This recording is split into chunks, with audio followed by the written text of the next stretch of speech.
Hollywood TV.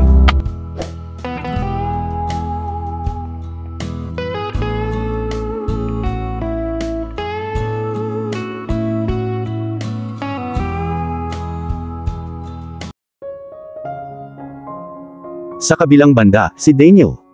Hinalikan ko siya, hinalikan ko si Jen, hinalikan ko ang personal assistant ko, Jesus Christ. Iba't ibang emosyon talaga ang nakita ko sa mga mata niya nang magpaalam ako sa kanya. Sa totoo lang naisip ko na medyo nadismaya siya na hindi siya sumama sa akin.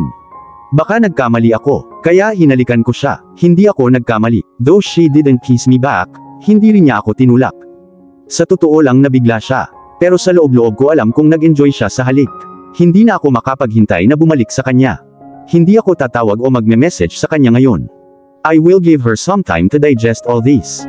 Nakarating ako ng ligtas sa Athens. Malapit ko nang marating ang vacation villa ng parents ko.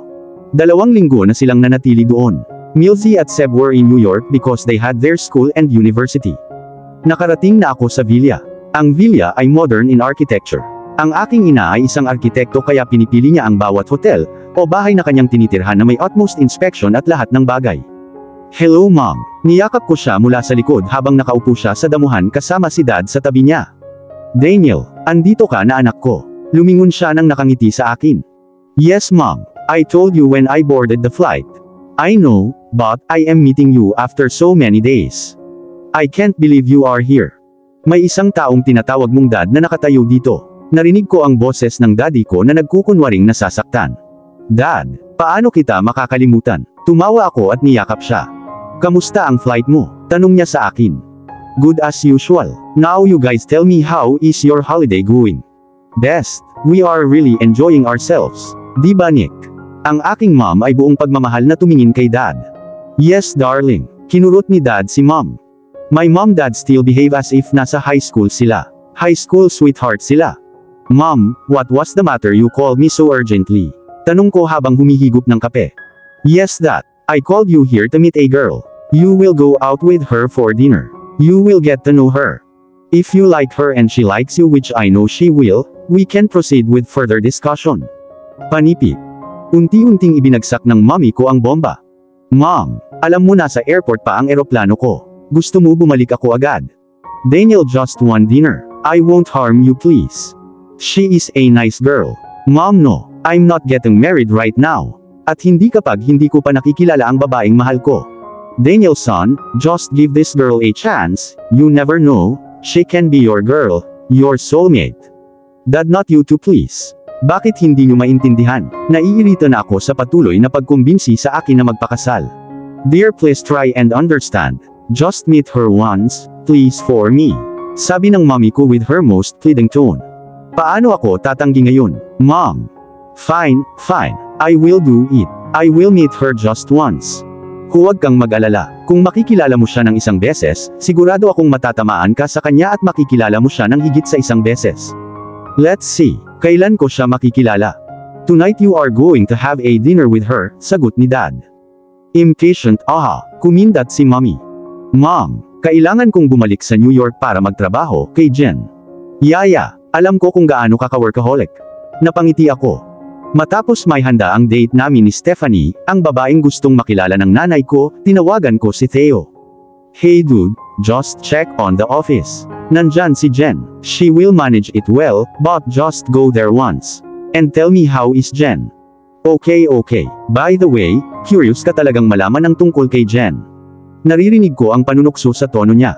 May dahilan yan. At ano naman ang dahilan yan? Kung tatanungin ko. Hinalikan ko si Jen bago ako pumunta dito. Ano, hinalikan mo siya? So gusto mo siya? Yes, my best friend finally likes a girl. Calm down Theo. Hindi ako mapakali dahil in love ang best friend ko. Kinanta niya ang huling bahagi. Bakit mo ginawa yun? Sigaw ni Theo. And I'm sure kahit wala ako sa tawag niya maririnig ko na ganun lang. Ganun siya kalakas. Ewan ko, naisipan kong bigyan siya ng oras para i-proseso lahat ng iyon. Pagbalik mo gusto kong kausapin mo siya okay? Utos sa akin ni Theo. Kaya ko kung hindi ako i-set up ng mommy ko sa isa sa daughter ng kaibigan niya. Anong nangyari? I'm going to meet a girl Stephanie, for my supposed marriage.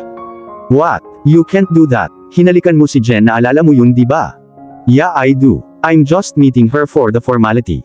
Fine. I will head to meet Jen now, pagtatapos ni Theo.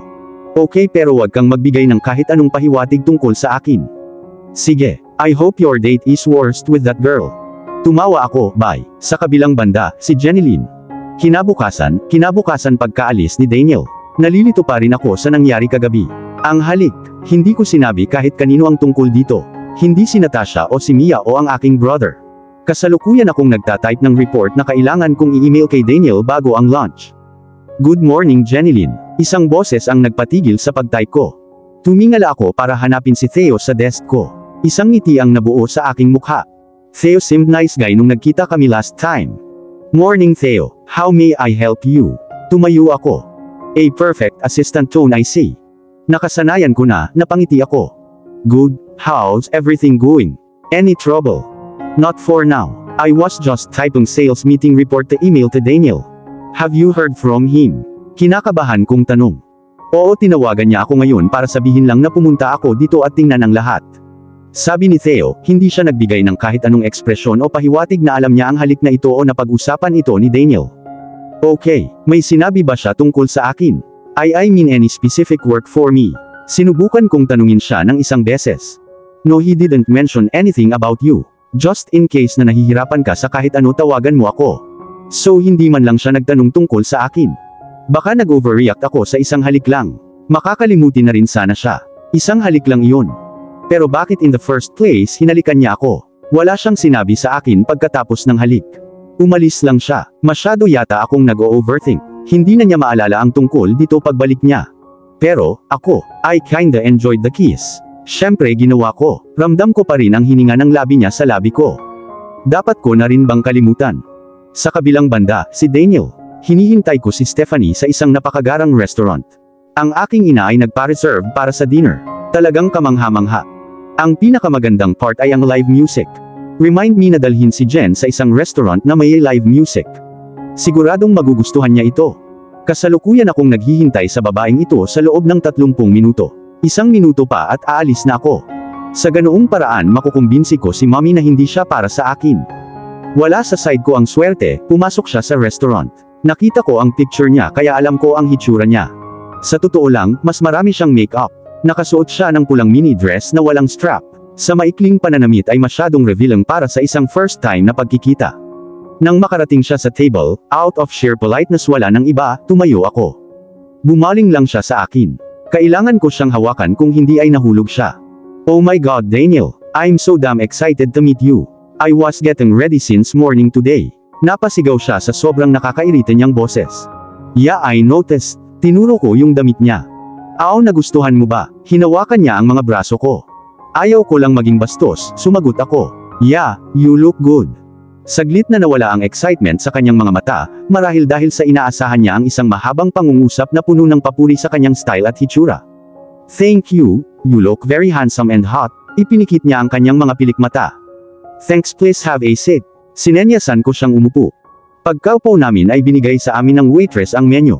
What will you have? Tanong ko sa kanya. I will just have a quinoa salad with red wine, she said in her sophisticated voice. Just salad? Sigurado ka bang ayaw mo ng iba? Medyo gulat kong tanong. No, I'm on my diet so nothing but salad for me. Proud niyang sabi. Sige, excuse me please. Tinawag ko ang waitress. 1 quinoa salad for the lady at chicken fried rice, and also make 2 glass of red wine. Sure sir, thank you. Tumango ang waitress at umalis. Daniel, tell me about you. Hindi ko alam kung bakit pero kung ano man ang sinasabi niya ay parang malakas at sobrang excited. Well, I'm businessman in New York. Pagmamay-ari ko ang Anderson Clothing. Narinig mo na siguro. Of course, I love your brand, and there's no doubt, I love your own personal clothing style. Embarrassed, thank you. So what is your take on love? Tanong niya. Oh so deep. I'm impressed Daniel. Well, for me love is a part of life. Marami pang aspeto sa buhay like money, stability. I mean money is so much important. I agree money is important, but not more than love. What would you do with love if you don't have money? Sa kalye ka titira. Bakit ang babaw niya? Ako. Yes I would. If you have a person who you love and loves you back, that is your home. You don't need 4 walls to find a home, home is where your loved one is. Here are your meals sir and madam. Pinagsilbihan kami ng waiter. Tahimik lang kaming dalawa na kumakain. Sa totoo lang ayoko siyang kausapin matapos malaman na pera lang ang mahal niya sa buhay niya. I can't date a girl like her, let alone marry her. I gotta go. I had a good time. But I'm sorry, this can't continue. You and I want different things from life. Tinapos ko na ang date namin. Pero Daniel, we can try few more dates. I'm sure we will be perfect for each other. Sabi niya sa tono niya. Stephanie, please, it's better if we go our different ways. Sabi ko at tumawag ng taxi para sa kanya. Goodbye Stephanie, sabi ko at sinenyasan siyang maupo sa cab. Tiningnan niya ako ng napaka-negative na ekspresyon. Parang wait and watch expression. But I will deal with it later. Sa ngayon kailangan ko lang umuwi at magpahinga. Pagdating ko sa bahay, Mom, Dad, I'm home. Nasa pool kami honey, naririnig ko ang boses ni Mommy. Pagtapak ko pa lang sa pool area, tinanong ako ng mommy ko na nakaupo malapit sa pool habang nakalubog ang mga paa sa tubig. How was your date? Ano ang isasagot ko sa kanya? Sa tingin ko, dapat kong maging tapat sa kanya. Mom, it is not what you think. I met Stephanie, but we are very different people, we want different things from life, so I think this topic is over for good now. Oh honey, akala ko talaga bagay kayong dalawa, malungkot na sabi ni mommy. Mom, it's okay. I will meet my girl at the right time. Binigyan ko siya ng side hug. O baka naman nakilala mo na siya. You just need to figure out that she is the one. Girl of your dreams. Lumapit si Dad sa amin. Mahal na mahal niya ang paglangoy. Siya ang nagturo sa akin ng lahat ng hagod ng swimming. Dad, anong ibig mong sabihin? Medyo nalilito kong tanong. I mean to say baka pumasok na siya sa buhay mo. Pero sa ngayon hindi mo alam na siya na pala ang girl of your dreams. You're everything. Paliwanag ni Dad. I will think about it Dad. Good night honey. Napangiti si Mommy. Night. Humiga ako sa kama at iniisip ang sinabi ni Dad kanina. Pumasok na siya sa buhay mo. She is girl of your dreams. Jenilyn, ang tanging babaeng pumasok sa isip ko. Pumasok na siya sa buhay ko. At talagang pinahanga niya ako. Si Jenilyn ba ang girl of my dreams? Sa kabilang banda, si Jenilyn. It was next Monday, humihigop ako ng aking kape sa opisina. Kung nagtataka kayo kung bumalik na si Daniel, ang sagot ay hindi, hindi pa siya bumabalik. Sabi niya sa akin darating siya by Friday pero today is Monday wala pa rin siya. And yes, how much I don't want to miss him, honestly na-miss ko siya last week.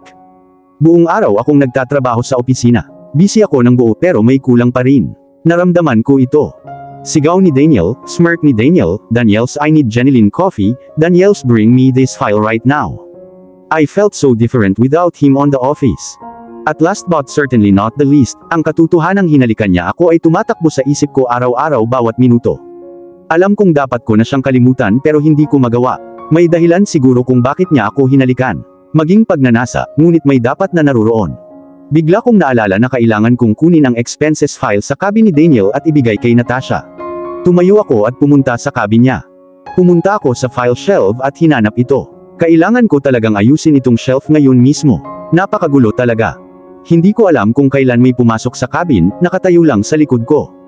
Good morning. Narinig ang pamilyar, malalim at husky na boses. Bulong pa talaga niya sa tenga ko. Kaya isipin na siya ay malapit na. Walang premyo sa paghula, dumaan ang kuryente sa katawan ko. Daniel Anderson, bakit palagi mo itong ginagawa sa akin? Lumingon ako at nakita ko siyang nakatingin sa akin. Napahawak ang likod ko sa shelf. Nakatayo siya ng napakalapit, sa totoo lang ay ikinulong niya ako sa pagitan ng kanyang mga kamay sa shelf. You are back. Ngumiti ako ng totoo. I am. Namiss mo ba ako? Sumilay sa kanyang mga mata ang saya. Ano? Ungol ko na lang. Tinanong ko kung kamusta ang trabaho kapag wala ako. Nakatayo pa rin siya malapit. Sigurado akong hindi ito ang tinanong niya kanina. Tinanong niya ako na miss ko ba siya. Jerk. It was great. Lahat ng mga empleyado mo ay natatakot sa iyo na kahit na wala ka rito, nagtrabaho sila ng maayos. Sabi ko nang hindi nauutol sa gitna ng pagkakatayo niya ng napakalapit. Good. I'm proud of myself for that. Ganito ba tayo mag-uusap buong araw? Sabi ko at sinenyasan ng napakaliit na espasyo sa pagitan namin. I kinda don't have any problem. Ngunit kailangan ko ring magtrabaho sa aking laptop kaya, kailangan kong lumipat. I hope you don't mind. Isang mapanuksong ngiti ang ibinigay niya. Nag-e-enjoy siya dito. Absolutely not Mr. Anderson, sabi ko na ikinainis niya. At ikinagalit siya nito. Jen, Daniel it is. Oops, I forgot. Alam mo namang isang linggo kang wala. I tend to forget it. Nakalimutan mo lang ba ang pangalan ko o nakalimutan mo man lang ako? Ibinulong niya ito sa kanang tenga ko. Ibig sabihin, magkadikit ang mga pisngi namin. Ang isang kamay niya ay nasa bewang ko at ang isa naman ay nasa shelf. Ang magkabilang kamay ko na nakahawak sa coat niya para sa mahal kong buhay. Jen, I think you should. Natasha barged in the cabin. Oh no, nasa awkward, indecent position kami ni Daniel. Nanlaki ang mga mata niya hanggang sa literal na nakita ko ang paglabas ng eyeballs niya. Oh my God, I'm so sorry Mr. Anderson. I'm really sorry. Mabilis siyang lumingon. Umiling si Daniel at pumunta sa upuan niya at umupo. Pumunta ako at tumayo ng medyo malayo sa bookshelf. Wala kang basic manners para kumatok sa cabin ng boss mo Natasha. Angal ni Daniel. Lumingon si Natasha at tumingin sa akin para humingi ng tulong, pero tinignan ko siya ng may awa. Sa ngayon wala akong masyadong magawa. I'm sorry Mr. Anderson. Hindi ko alam na bumalik ka. Akala ko si Jen lang ang nandito. That's why na pumasok ka na parang ikaw ang nagmamay-ari ng kumpanyang ito. Na-promote ka kamakailan di ba? I think I should. Daniel please. It was a innocent mistake by her and she said sorry. Don't be hard on her. Kinailangan kong sumingit ngayon. Maaaring kanselahin niya ang kanyang promotion. And she truly deserves it. I'm really sorry sir. Nagbaba ng tingin si Natasha. Sinamaan siya ng tingin ni Daniel, then looked at me with a look na nagsasabing, what now? Then I gave a look na let her go. Fine, you may go Natasha. Mukha pa rin siyang takot na takot. Thank you Mr. Anderson, thanks Jen. Ngumiti siya sa akin. Don't worry, go. Ngumiti ako pabalik. Lumabas siya ng cabin na literal na tumatakbo. Nai-imagine ko ang takot niya. So nasaan tayo? Out of nowhere nasa likod ko si Daniel. Alien ba siya? Lumingon ako para harapin siya. I was telling you how dedicated your employees are.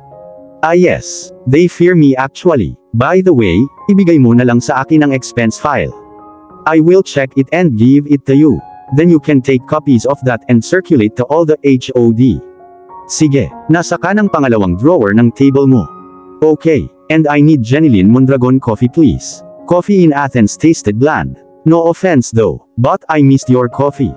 Sabi niya sa medyo desperado na boses. Napangiti ako ng nakakaloko. I will be on it. Anything else? Inaasahan ko na siya ay dumating sa bagay na halik. Gusto ko ng paliwanag. Hindi ako babae na nakikipaghalikan sa mga lalaki ng ganun lang. Kaya may ibig sabihin ang halik na iyon para sa akin, at sana ay may ibig sabihin din ito sa kanya. No nothing. You may go. Wow just wow. Jerk. Bakit kailangan niyang maging casual? At dito na po, nagtatapos ang part 6 ng ating kwento. Sabay-sabay po nating abangan ang susunod na kabanata. Maraming salamat po. God bless and ingat po tayong lahat.